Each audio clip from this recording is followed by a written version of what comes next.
It's another episode of Slade Runner. We're off to the UK and then we're jumping off a mountain in Germany. Way more fun if you click subscribe first.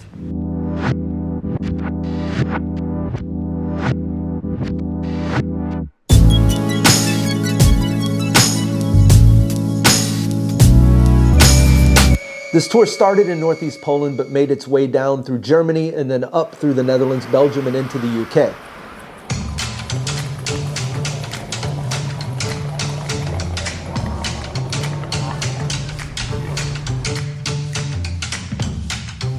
I've always romanticized Oxford. It's Lyra's Oxford from Philip Pullman's books. It's the gardens from Alice in Wonderland. Oxford is also home to a pub where a bunch of writers called the Inklings met.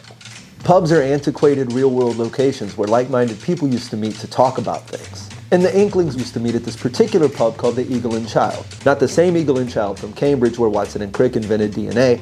That's a whole different story. They also called it the bird and the baby, or the fetus and the fowl. I don't know how far the synonyms go.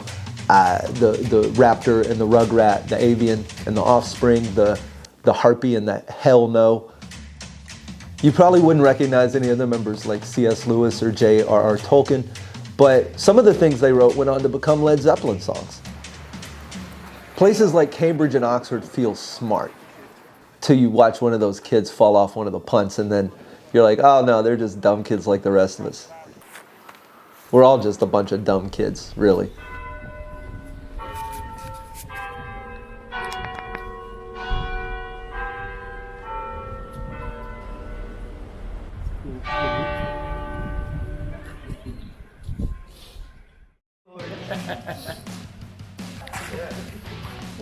All right, back to the military stuff, because we still get to do a lot of cool things. I have been in a bunch of these EOD bomb suits. They're hot, they're heavy. The dudes who work in them are better people than I am. The battery.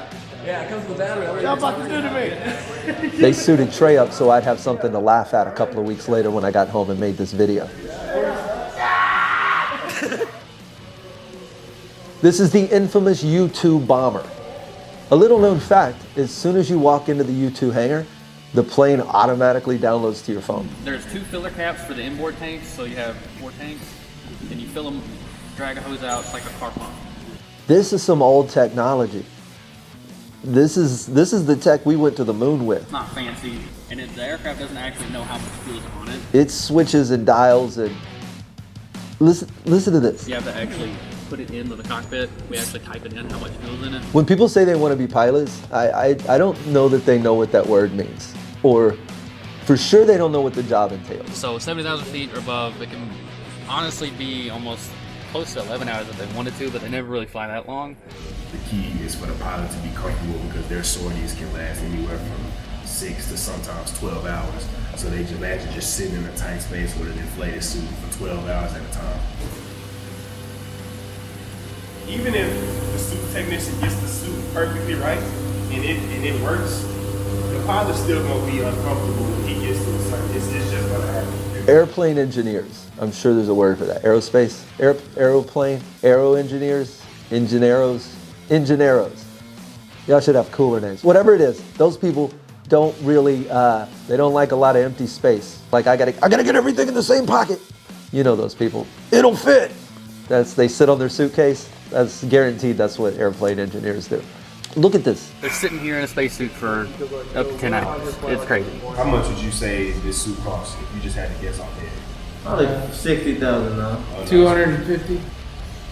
250? You're the first person that just got it right on the first try. Damn. 250 bucks.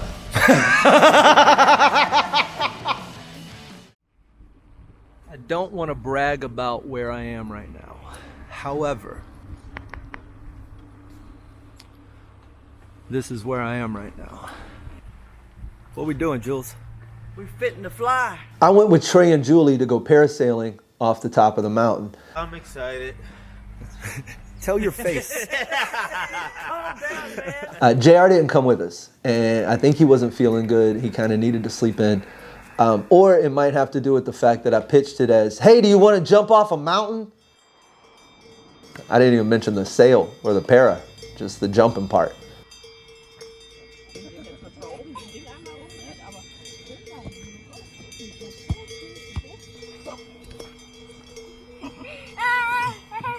I imagine who you end up with matters a lot on a jump like this. I got Steven. My passion is this one. Yeah.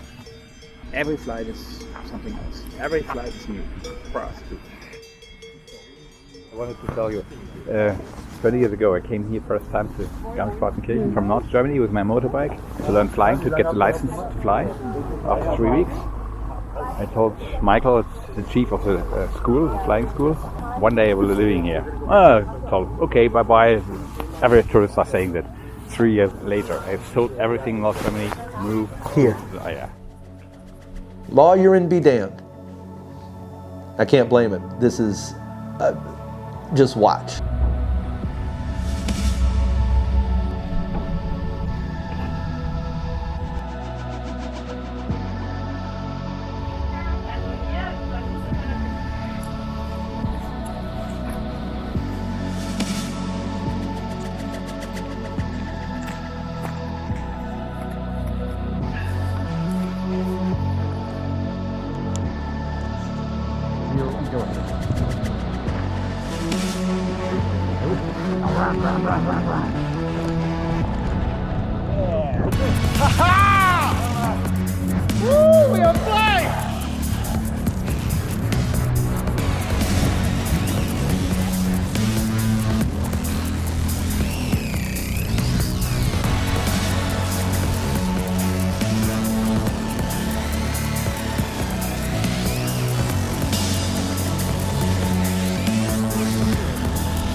I'm ready.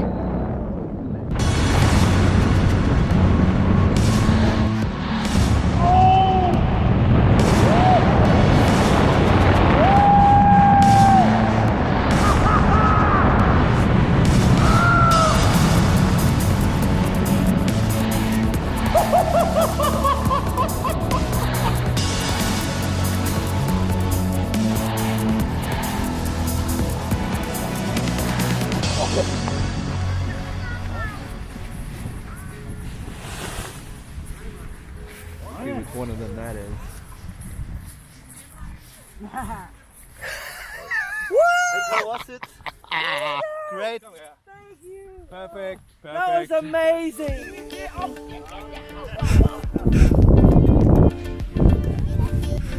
Lots more to come on this adventure still. More from Germany as I continue my trip with J.R. Brow, Trey Tutson, Julie Scoggins, and all the fine folks with the U.S. military and armed forces entertainment. Click the little subscribe button so you don't miss what comes next.